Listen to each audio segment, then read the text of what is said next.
اب جب کبھی کوئی کتاب اللہ کو پس پش ڈال دے، انبیاء کی تعلیمات سے روح گردانی کر دے، تو اس کا الٹیمیٹ نتیجہ یہ نکلتا ہے کہ وہ پھر تعویذ دھاگوں میں پڑ جاتی ہیں امت.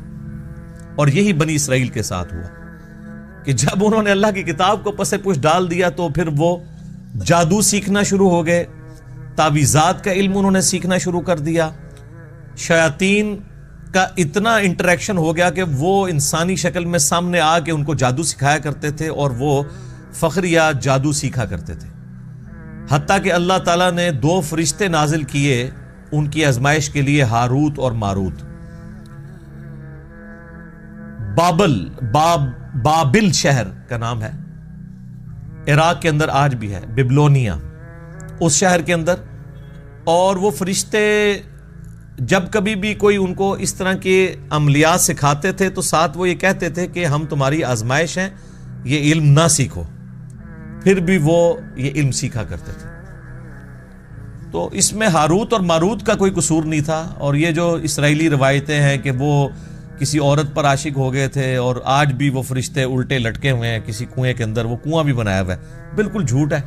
قرآن کا واضح فتویٰ ہے کہ فرشتے کبھی بھی اللہ کے حکم کی سرتابی نہیں کرتے. شیطان نے اس لیے حکم عدولی کی کہ وہ جنات میں سے تھا. کان من الجن ففسق عن امر ربی، وہ جنوں میں سے تھا. سورۃ الکہف آیت نمبر 50. اس لیے اس نے اپنے رب کے حکم کی نافرمانی کی.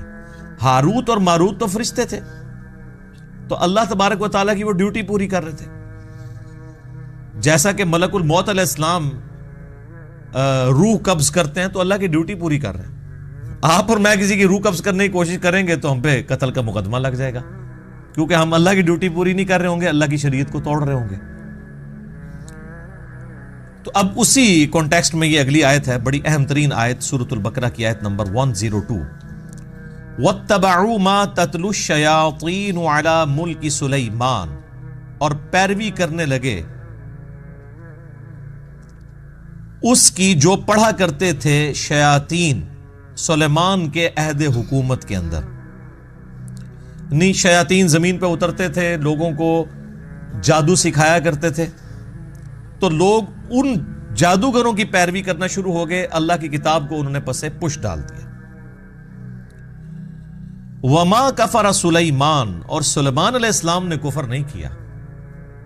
یعنی یہ اللہ تعالیٰ نے کلیئر کیا، کیونکہ بنو اسرائیل میں ایسے لوگ بھی تھے کہ جو حضرت سلیمان علیہ السلام سے بھی بغض رکھتے تھے، اور وہ سمجھتے تھے کہ حضرت سلیمان علیہ السلام بھی ایکسیز آف ایول ہیں، کیونکہ ان کو بھی جو معجزات ملے ہوئے تھے وہ ان کو جادو سمجھتے تھے.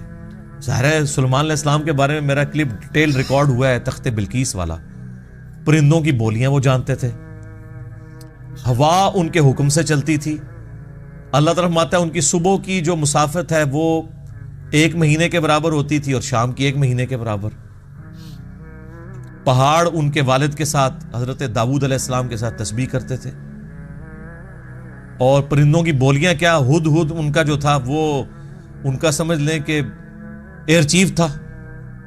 تو اس قدر غیر معمولی صلاحیتیں ان کو حاصل تھیں کہ بعض لوگوں کو یہ گمان ہوا کہ یہ بھی جادوگر ہے. تو اللہ تعالیٰ نے حضرت سلیمان علیہ السلام کی کلیریفیکیشن دی ہے کہ سلیمان علیہ السلام کو جو کچھ دیا گیا وہ جادوگری نہیں تھی بلکہ وہ معجزات تھے. وما کفر سلیمان، سلیمان نے کوئی ایسا کفر نہیں کیا. ولکن الشیاطین کفروا، بلکہ لیکن، یہ لیکن کا لفظ اردو میں بھی استعمال ہوتا ہے. لیکن عربی میں لیکن، اردو میں لیکن. لیکن شیاطین کفر کرتے تھے. یعلمون الناس السحر، وہ لوگوں کو سحر جادو سکھایا کرتے تھے. وما انزل علی الملکین، اور جو ہم نے نازل کیا تھا 2 فرشتوں پر، بابل شہر کے اندر، ہاروت و ماروت. ہاروت اور ماروت 2 فرشتے تھے جن پہ ہم نے ایک ایسی خاص چیز نازل کی تھی، وہ آگے ذکر آ رہا ہے، جو وہ لوگوں کو سکھایا کرتے تھے. وما يعلمان من احد حتى يقولا، اور وہ اس وقت تک کسی کو وہ علم نہیں سکھاتے تھے جب تک کہ یہ کلیئر نہ کر دیں کہ یہ جو تم علم ہم سے سیکھ رہے ہو یہ فتنے والا علم ہے، یہ علم سیکھنا حرام ہے، یہ کفر ہے، یہ اللہ کی نافرمانی ہے. لیکن وہ آزمائش کے طور پہ سکھا رہے تھے. اللہ تعالیٰ ظاہر ہے، اللہ تعالیٰ نے یہ سارے معاملات کیوں پیدا کیے ہیں؟ تاکہ انسان کو آزمایا جائے. اب اللہ تعالیٰ نے خنزیر کو اللہ نہیں پیدا کیا نا، اور ہمارے اوپر پابندی لگا دی کہ اس کا گوشت نہیں کھانا. اس میں خنزیر کا تو کوئی قصور نہیں ہے, اس کو ہماری آزمائش کے لیے پیدا کیا.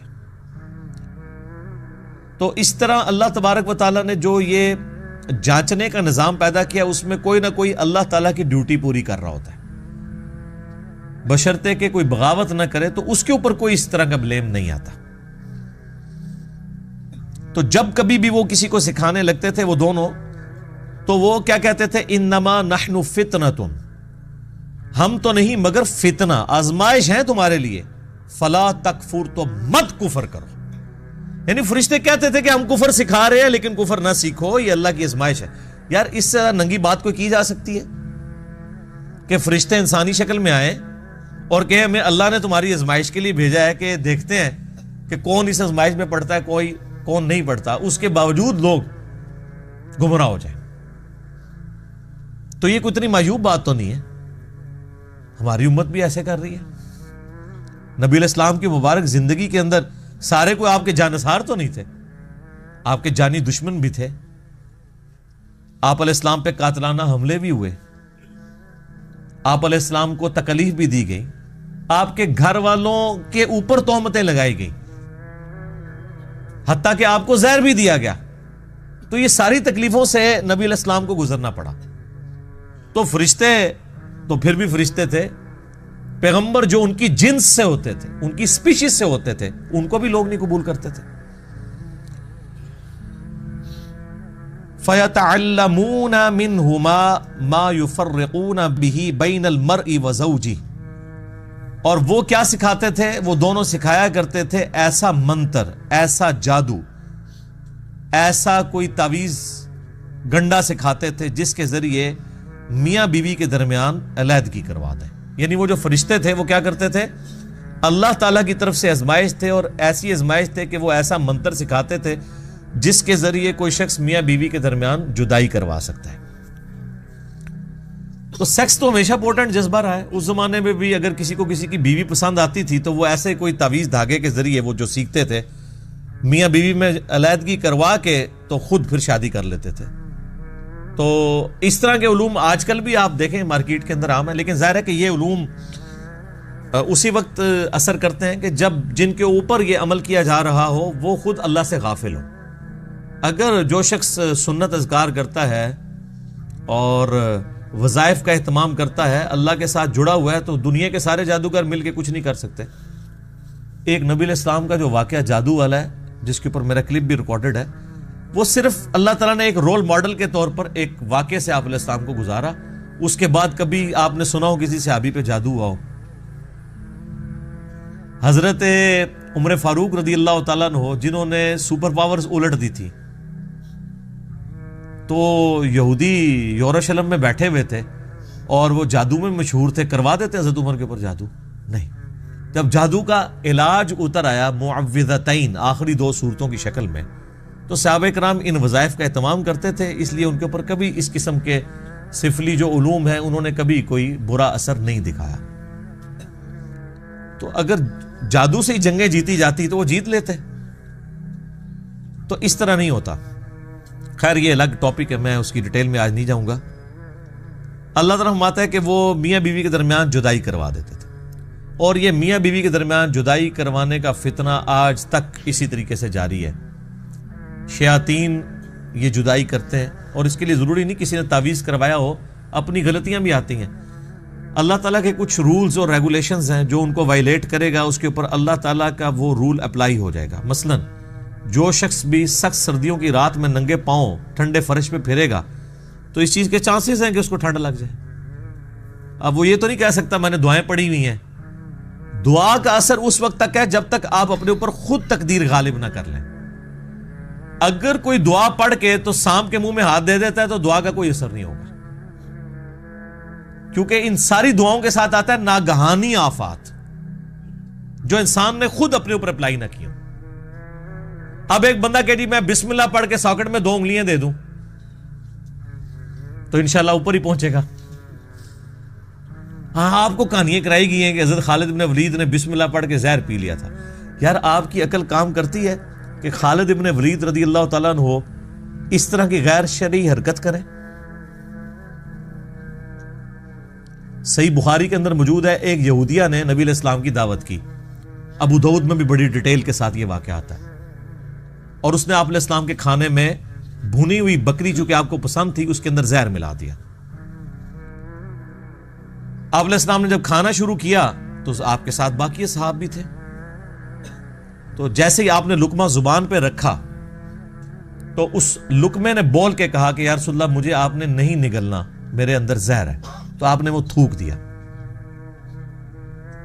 لیکن اس دوران کئی صحابہ جنہوں نے ایک ایک لقمہ چکھ لیا تھا، ان میں سے کئی صحابہ شہید ہو گئے اس زہر کی وجہ سے، اور اس کے قصاص میں اس عورت کو قتل بھی کروایا گیا، ظاہر اس نے زہر دیا تھا۔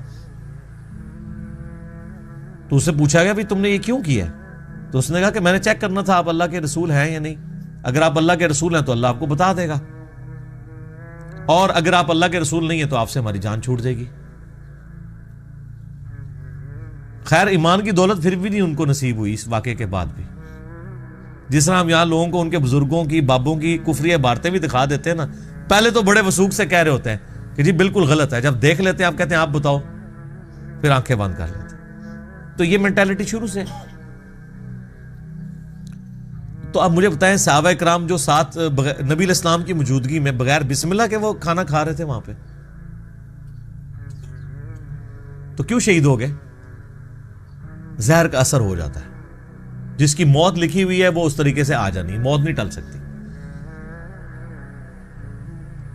اور پھر صحیح بخاری میں یہ آتا ہے کہ 4 سال تک نبی علیہ السلام کو اس زہر کی وجہ سے تکلیف رہی، حتیٰ کہ آپ کی وفات بھی اسی میں ہوئی ہے، کیونکہ آپ کو اللہ تعالیٰ نے اس طرح دشمنوں کے ہتھے تو نہیں چڑھنے دینا تھا۔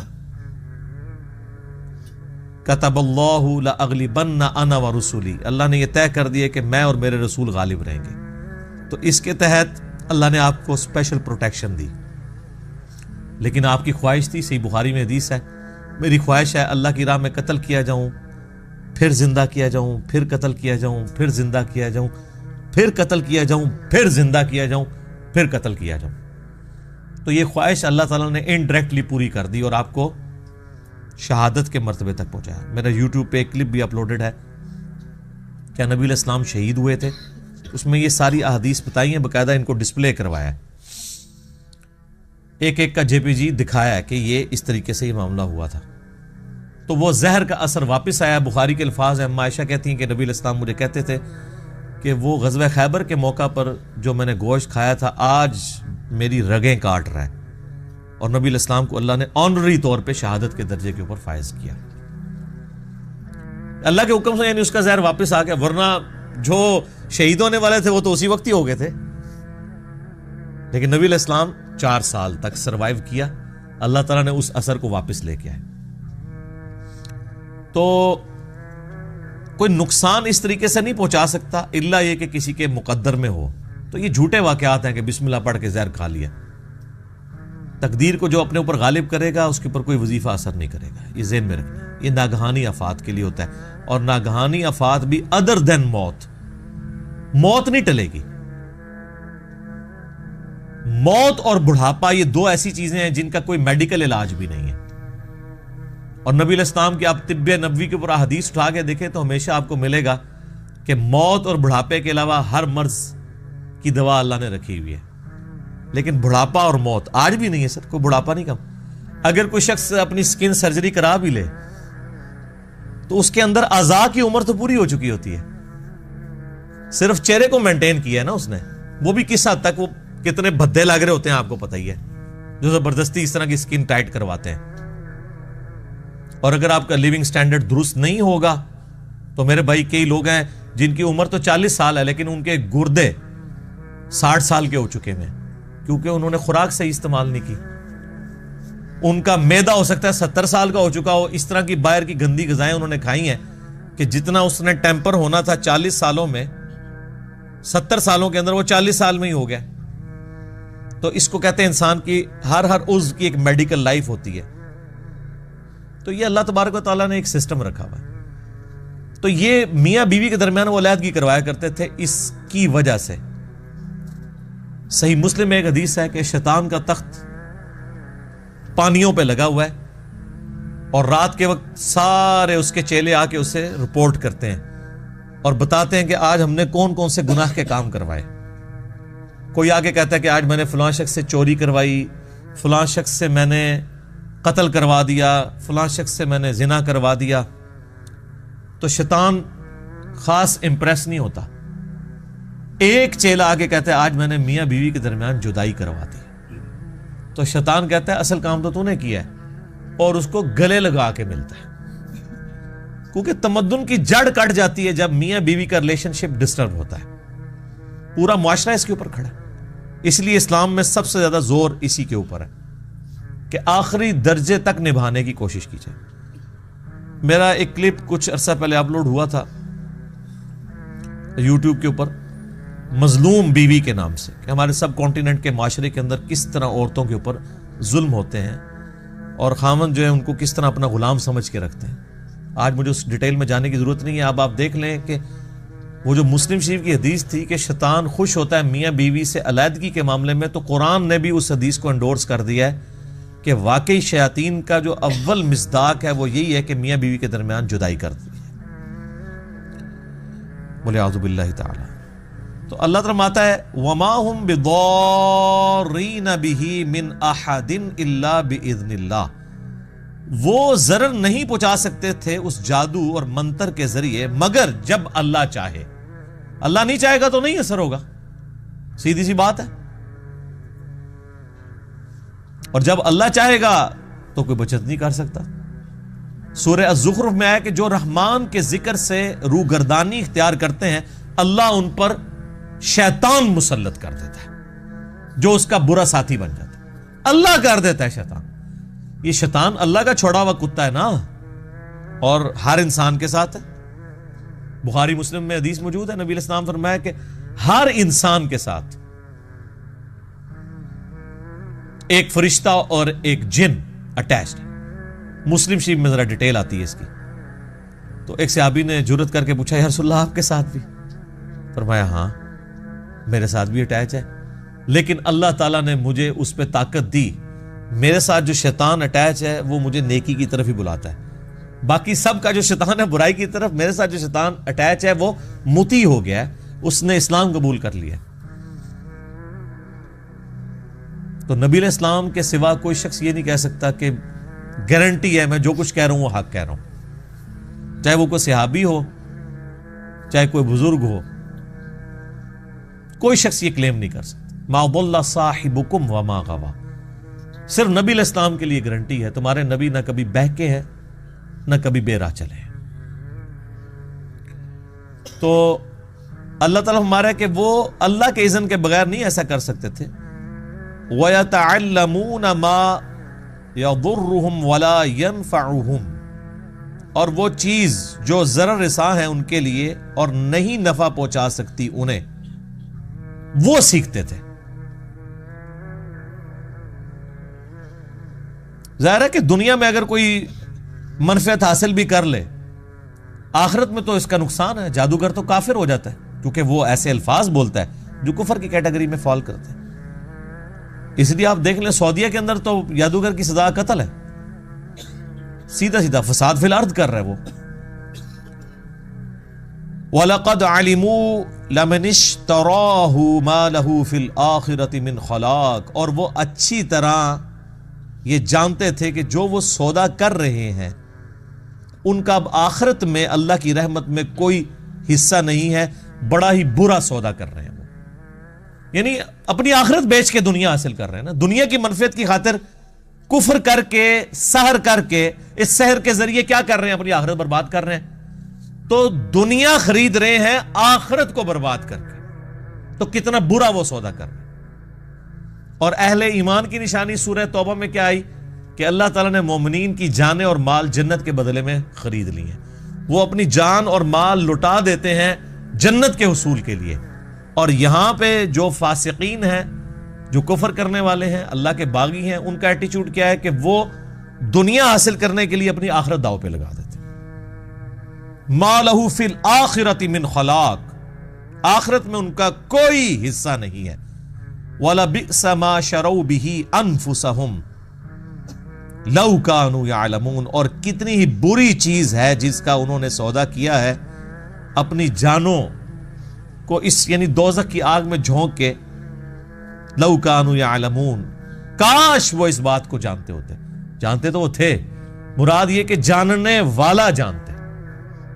یہاں پہ آپ بڑے سے بڑے ڈاکو سے پوچھ لیں کہ ڈاکہ مارنا کیسی چیز ہے، کہے گا جی بری چیز ہے. اپنے بچوں کو وہ کوشش کرے گا کہ ان کی تربیت صحیح کرے، تو اس کا کیا مطلب ہے؟ اس کو پتا ہے. لیکن اللہ تعالیٰ جو اس طرح کی ورڈک دیتا ہے نا، کاش یہ جانتے ہوتے، مراد یہ کہ واقعی اس کو سیریس لیتے. اب کتنے لوگ ٹی وی پہ آ کے کہتے ہیں جان اللہ کو دینی ہے، اور کرتوت ان کے دیکھ لیں. اگر اللہ کو جان دینی ہو تو انسان جھوٹے الزامات کسی کے اوپر لگائے، اللہ رسول کی قسمیں کھائے. واقعی اگر دینی ہو تو وہ اسی طرح جان اللہ کو دینی ہے جس طرح ہم لوگ کہتے ہیں ایک ڈوگما لے کے چل رہے ہوتے ہیں، جسے وہ رچرڈ ڈاکنز بھی ڈیلوژن کہتا ہے، ڈیلوژن ہی لے کے چل رہے ہوتے ہیں. اگر واقعی کنوکشن والا ایمان ہو تو پھر انسان کی زندگی میں نظر آتا ہے کہ واقعی اس نے جان اللہ کو دینی ہے. پھر انصاف کے اوپر مبنی بات انسان کرتا ہے.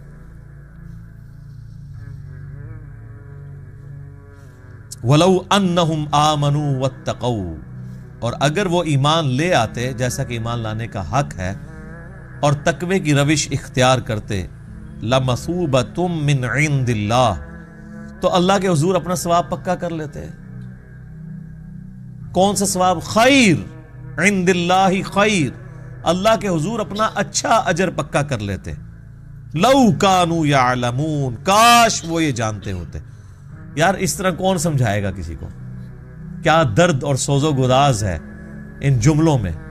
بار بار یہ بات ریپیٹ ہو رہی ہے، لو کانوا یعلمون، کاش وہ جانتے.